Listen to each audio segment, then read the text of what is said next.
రోజు నిజామాబాద్ ప్రెస్ క్లబ్లో సమావేశం నిర్వహించడం జరిగింది.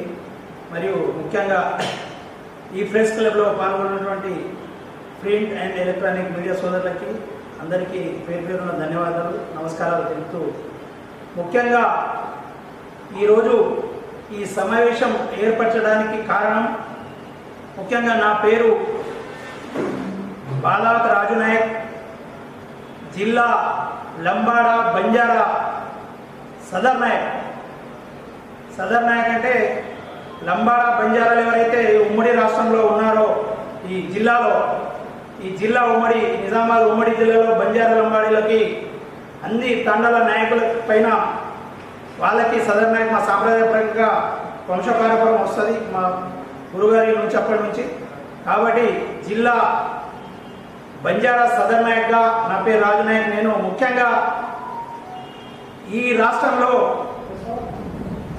ఏదైతే గత 17-18 నెలల మాసాల క్రితం ఏర్పడినటువంటి రాష్ట్ర ప్రభుత్వం, కాంగ్రెస్ రాష్ట్ర ప్రభుత్వం, గౌరవనీయులు పెద్దలు ముఖ్యమంత్రి వర్యులు యనుమల రేవంత్ రెడ్డి గారి నాయకత్వాన ఏర్పడ్డ ప్రభుత్వానికి మరియు ఆ రోజు ఏదైతే రాష్ట్ర ప్రభుత్వం ఏర్పడ్డదో రాష్ట్రంలో ఉన్నటువంటి తెలంగాణ రాష్ట్రంలో ఉన్నటువంటి గిరిజనులు బంజారా లంబాడ గిరిజన వర్గానికి చెందిన ఓట్లు ఏవైతే ఉన్నాయో దాదాపు రాష్ట్రంలో 38 నుంచి 45 శాసనసభ్యులు ఎన్నుకునే విధంగా ఓట్లు కలిగినటువంటి బంజారా జాతి లంబాడ బిడ్డలు దాదాపు రాష్ట్రంలో 45 లక్షల జనాభా గల బంజారా జాతి లంబాడ జాతి మేము బంజారా లంబాడలో ఉన్నాము. కనుక ఈ నిజామాబాద్ వేదిక ద్వారా గౌరవనీయులు పెద్దలు రాష్ట్ర ముఖ్యమంత్రి వర్యులు యనుమల రేవంత్ రెడ్డి గారికి ఒకే విన్నపము మరియు మా యొక్క కోరిక విన్నపము. ఎందుకంటే రాష్ట్రంలో అలాగే గౌరవనీయులు మా రాజకీయ గురువర్యులు మరియు పిసిసి అధ్యక్షులు బొమ్మ మహేష్ కుమార్ గౌడ్ అన్నగారికి ముఖ్యంగా వీళ్ళిద్దరికీ మరియు రాష్ట్రంలో ఉన్నటువంటి కాంగ్రెస్ పెద్దలకి అలాగే జాతీయ కాంగ్రెస్లో ఉన్నటువంటి అగ్రనేతలు గౌరవనీయులు రాహుల్ గాంధీ గారికి మరియు అగ్రనేత అయినటువంటి శ్రీమతి సోనియా గాంధీ గారికి, ఖార్గే గారికి మరియు వివిధ నాయకులందరికీ పేరు పేరున మా బంజారాల తరఫున ధన్యవాదాలు మరియు వారి నమస్కారాలు. ముఖ్యంగా గత ఎలక్షన్లో బంజారాలలోనే ఎన్నో వేదికలపైన ఈ జిల్లా నాయకులు కానీ, నిజామాబాద్ జిల్లా నాయకులు కానీ, రాష్ట్ర నాయకులు కానీ, మరి ముఖ్యమంత్రి వర్యులు కానీ, ఆనాటి పిసిసి అధ్యక్షులైనటువంటి ముఖ్యమంత్రి వర్యులు కానీ ఈ రాష్ట్రంలో ప్రభుత్వం ఏర్పడ్డదంటే బంజారాల పెద్ద భాగస్వామ్యం వల్లనే ఏర్పడ్డది అని ఎన్నో సందర్భాల వేదికలపైన చెప్పడం జరిగింది. దాంట్లో భాగంగానే మేము ఒకటే అయ్యా, మేము మీ మీద ఏదో వేరే రకంగా మాట్లాడటం కాకుండా, మీ పైన మాట్లాడే ఉద్దేశం అలాంటిది కాకుండా మేము బంజారాలను గతంలో స్వర్గీయ ఇందిరాగాంధీ నుంచి పడితే స్వతంత్ర భారతదేశం నుంచి లంబాడి బిడ్డలు బంజారాలు కాంగ్రెస్ పార్టీకి ఎస్సీ బీసీలు అనేది నినాదంతో ముఖ్యంగా బంజారా లంబాడీలు కాంగ్రెస్ పార్టీకి వెన్నుముక్కగా వస్తూ మరియు దేశవ్యాప్తంగా, రాష్ట్ర వ్యాప్తంగా, జిల్లా వ్యాప్తంగా ఈ బంజారా కాంగ్రెస్ పార్టీకి ప్రతి క్షణము, ప్రతి ఎన్నికల్లో, ప్రతి సందర్భాల్లో మద్దతు పలుకుతూ వస్తున్నటువంటి మా బంజారా జాతి ఇవాళ జగన్మాత దుర్గామాత వారి ఆశీస్సులు మరియు మన గురువులైనటువంటి సంత సేవాలాల్ మహారాజ్ ఆశీస్సులతో మరియు రామరావు మహారాజ్ వారి ఆలోచన అడుగులలో ఇవాళ బంజారా జాతి బిడ్డలు ఈసారి మాత్రం దాదాపు 40 ఎమ్మెల్యేలు గెలవడానికి ఓట్ల ద్వారా దోహదపడ్డ కాంగ్రెస్ మన బంజారాలకి ఒకటే ముఖ్యంగా ప్రభుత్వం ఏర్పడ్డ తదుపరి కూడా మంత్రివర్గంలో చోటు కలిపేలేదు మరియు దాని ద్వారా కూడా కలిపేలేదు. మరి నిన్న జరిగినటువంటి మంత్రి విస్తరణలో కూడా 3 మంత్రులను ఇంకా మీరు నియమించినారు, సంతోషమే. ఇతర వర్గాల వాళ్ళు కూడా మాకు సహోదరులే. కానీ బంజారా బిడ్డలకు కనీసం ఒక మంత్రి పదవి కేటాయించకపోవడం చాలా బాధాకరమైన విషయము. ఈ రాష్ట్ర వ్యాప్తంగా జిల్లా వ్యాప్తంగా బంజారాలందరూ చాలా బాధలో ఉన్నారు. మరియు ఇంకోటి ఏంటంటే ఇవాళ ఎస్సీలకి 4 మంత్రి పదవులు ఇవ్వడంలో మేము దాన్ని వ్యతిరేకిస్తలేము. కానీ జనాభా ప్రతిపాదికన మా ఓట్ల ప్రతిపాదికన ఇవాళ నాది rural constituency, Nizamabad rural constituency, కనీసం 50,000 పైచీలకు ఓట్లు ఉన్నాయి మాయి. మరి జిల్లా వ్యాప్తంగా చూస్తే దాదాపు 60-70,000 ఓట్ల పైన ఉన్న 80,000 దాకా. మరియు కనీసం నాకు ఒకటే అడుగుతున్నాం, ఈ రాష్ట్రంలో గిరిజన బంజారా బిడ్డలు ఉన్న ఎమ్మెల్యేలో ఎవరు అర్హత కలిగిన వాళ్ళు లేరా? లేకపోతే వాళ్ళను మీకు మంత్రి పదవి ఇవ్వడం ఇష్టం లేక ఉండైతే మరియు రాష్ట్రంలో చాలా మంది గిరిజన నాయకులు ఉన్నారు, వాళ్ళను ఒక ఎమ్మెల్సీ నామినేట్ చేయండి, తద్వారా మంత్రివర్గంలో తీసుకోండి, బంజారాకు భాగస్వామ్యం కల్పించండి.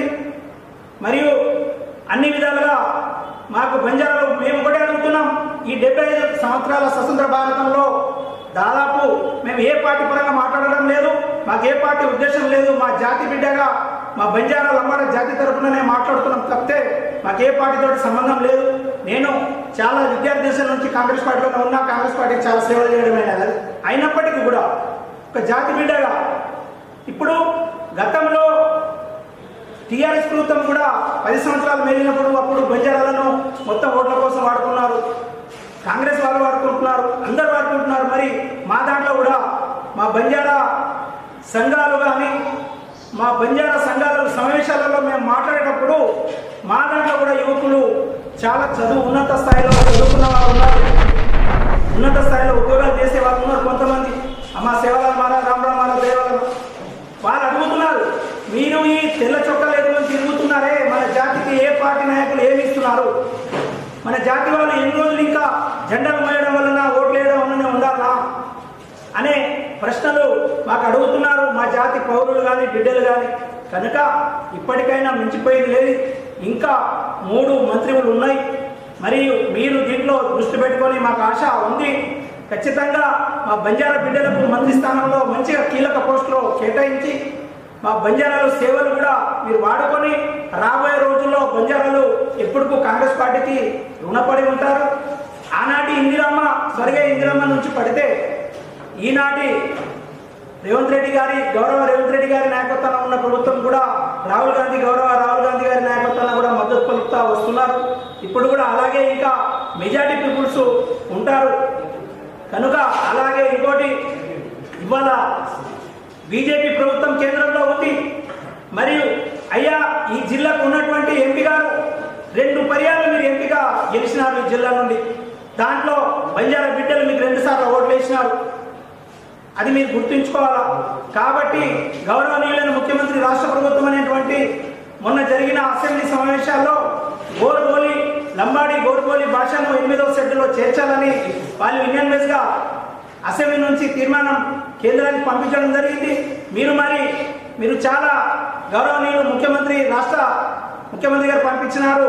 దీనికి ఎంపీ గారు మీరు ఈ గోర్బోలిను భారత రాజ్యాంగం ప్రకారం 8వ షెడ్యూల్లో చేర్పించి, మరియు మీరు గౌరవనీయులు కేంద్ర మంత్రి వర్యులు మన అమిత్ షా గారికి దగ్గర ఉంటారు, ప్రధానమంత్రి గారి దగ్గర ఉంటారు. కనుక మీరు దీని మీద శ్రద్ధ తీసుకొని బంజారా బిడ్డ మీద ప్రేమ చూపుతూ మీరు ఎలక్షన్లో చూపే ప్రేమను నిజం చేసుకోవడానికి మీరు కూడా కేంద్ర ప్రభుత్వంతో మాట్లాడి ఈ భాషను అమలుపరిచే విధంగా మీరు శాయశక్తుల కృషి చేస్తారని ఆశిస్తూ చేయాలని కూడా మేము సూచిస్తూ మరి మీకు కూడా కోరడం జరుగుతున్నది. ఇంకోటి, ఈ రాష్ట్రంలో ఉన్నటువంటి ముఖ్యంగా 3 పార్టీలు, ఇవాళ కాంగ్రెస్ పార్టీ కానివ్వండి, బీజేపీ కానివ్వండి, టీఆర్ఎస్ పార్టీ కానివ్వండి, మేము ఒకటే అడుగుతున్నాం బంజారాల తరఫున బంజారా బిడ్డగా. మరియు స్వతంత్ర భారతదేశంలో ఈ 75 సంవత్సరాల్లో కూడా మా ఓట్లు మేము వేస్తూనే వస్తున్నాం, అక్షరాస్యతతో వెనుకబడి ఉన్నాం. ఇప్పుడిప్పుడే కొద్దిగా మా గురుగారి దయ వలన, అమ్మవారి దయ వలన, మరి అందరి దయ వలన ముందుకు వెళ్తున్నాం తరుణంలో మరి మాకు అన్ని విధాలుగా ఆఘాతాలు ఉన్నాయి. మండల స్థాయిలో కానివ్వండి, జిల్లా స్థాయిలో కానివ్వండి, రాష్ట్ర స్థాయిలో కానివ్వండి, ఈ 3 పార్టీల వారు ఖచ్చితంగా పార్టీ పోస్టులలో కూడా పార్టీలో భర్తీ చేసే పోస్టులలో కూడా వారి స్థాయిని బట్టి వారి పనిని బట్టి మీరు కూడా అన్ని పార్టీలలో మండల స్థాయిలో కానీ, జిల్లా స్థాయిలో కానీ, రాష్ట్ర స్థాయిలో కానీ మా బంజారా బిడ్డలకు ఖచ్చితంగా కేటాయించాలా. మండల పార్టీ ప్రెసిడెంట్లు కానివ్వండి, జిల్లా స్థాయి పోస్టు కానివ్వండి, ఏదైనా కేటాయించాలని చెప్పేసి